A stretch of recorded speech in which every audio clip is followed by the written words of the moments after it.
Hello, I'm Igor Manceau and I'm creative director on Steep, and I'm actually based in Ubisoft Annecy.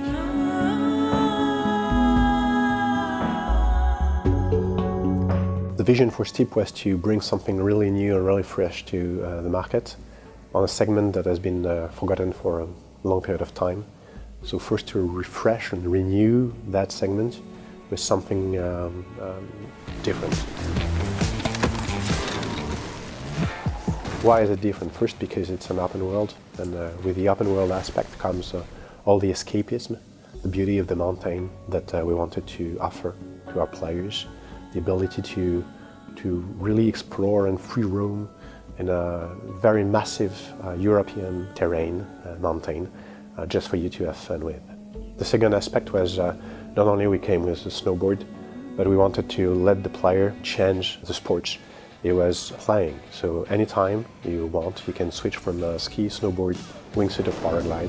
You can use them to participate to challenge, on wingsuit for instance, then land on wingsuit, move on skiing up to a cliff, and at that cliff decide to go exploring using the paraglide.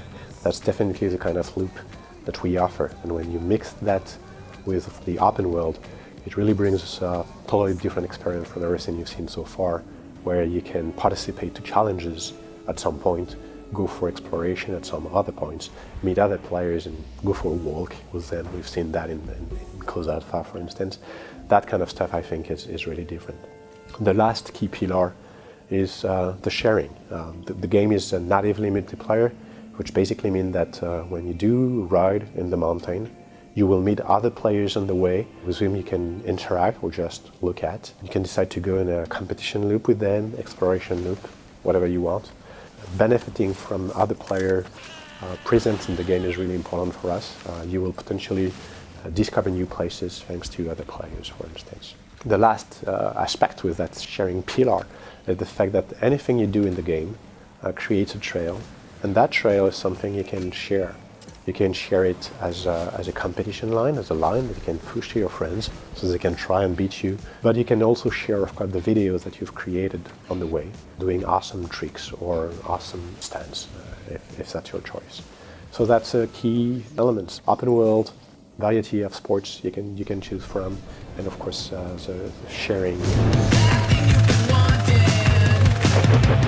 There is a strong progression system within the game. You can explore by yourself, free roam within the world.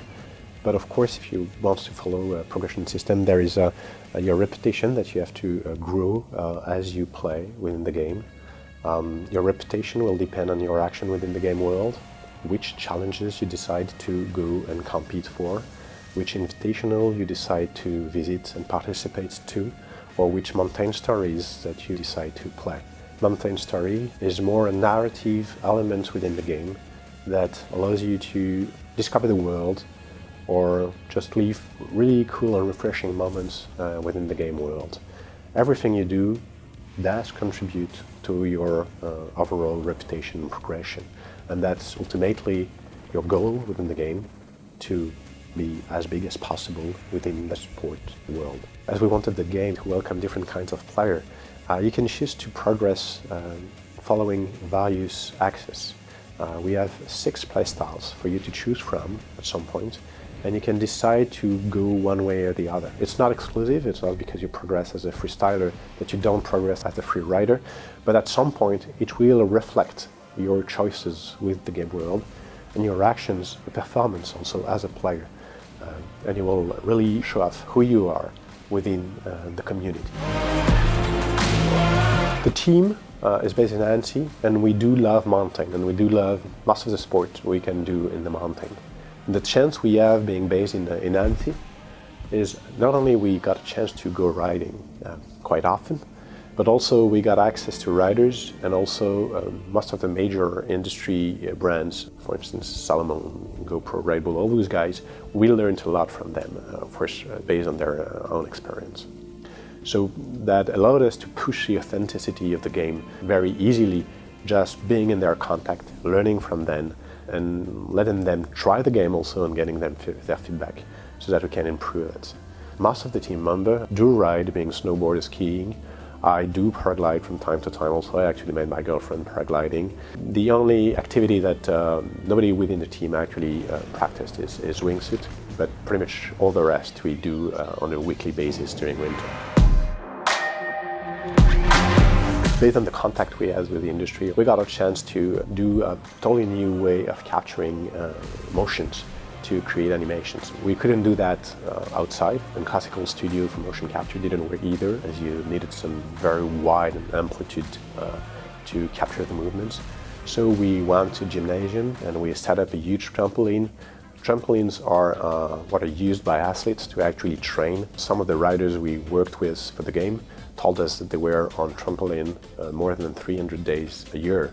And that's actually the way we've done it. So we got a chance to get access to the French freestyle team, being snowboard or ski. Most of the big guys there gave us some time to capture the movements, and that's the way we actually recorded that.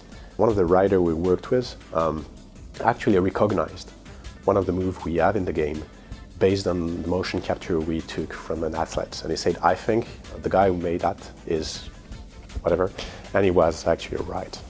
Another aspect of the game that we put a lot of energy on is all the sound, being music or the sounds you'll have while interacting with the snow.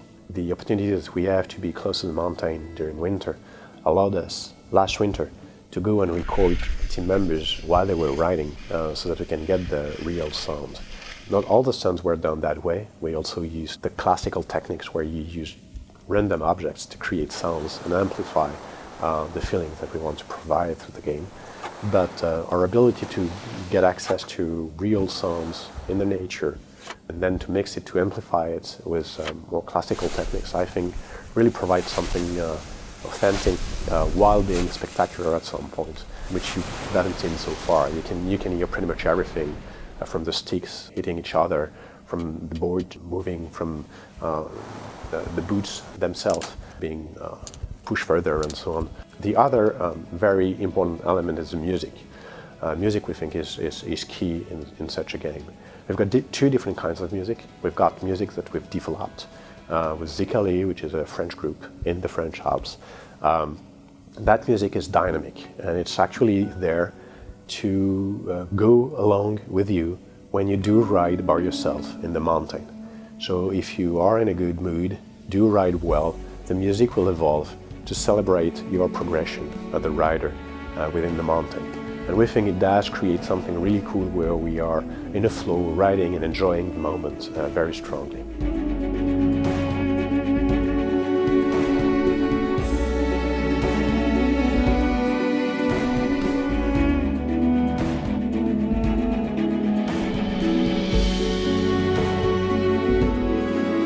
The other kind of music we have is a more licensed track. We wanted to have a huge amount of tracks to give more intense moments when you do participate to challenges. So each challenge will be attached to different styles of music depending on the challenge you are participating to, and each time you trigger it, you will get that music. Lastly, as of course some players will want to choose the music they want to play with.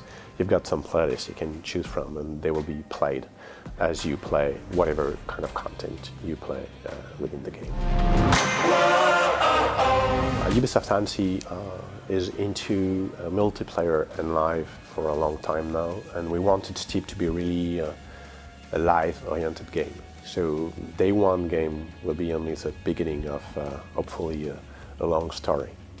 That long story will start with a massive free update that brings, in addition to the Alps, Alaska at the free download for players to get access to a second mountain range. It's going to be as big as the Alps. Not to say the Alps is not big, the Alps is massive. It's actually the biggest open world ever released by Ubisoft. So it's a big one. But Alaska is coming afterwards to offer something new and fresh. We'll also update the game regularly to take into account some community feedbacks, and we've done so already with the closed alpha feedbacks that we've got. Lastly, you will have, of course, all the DLC content that will be revealed very soon. And on a weekly basis, we will have live content that will flow every week with new challenges for you to participate to pushed by the community or pushed by yourself so that you can get new content. You're going to have something that we very recently announced, which is a partnership with the Freeride World Tour, which is actually the biggest freeride competition in the world, which will be replicated live in the game, where you will get access to participate to selections. Once you pass the first round, go to the second one, and then participate to the final, as it actually works in the original, the real-life Freeride World Tour. Lastly, costumes and all that stuff will be updated also very regularly so that you can get access to new elements. Thank you for listening. We really hope to see you on the beta, see you on the mountain up there. The team in Annecy worked very hard, put a lot of passion within the game, and I hope that you will feel it while playing.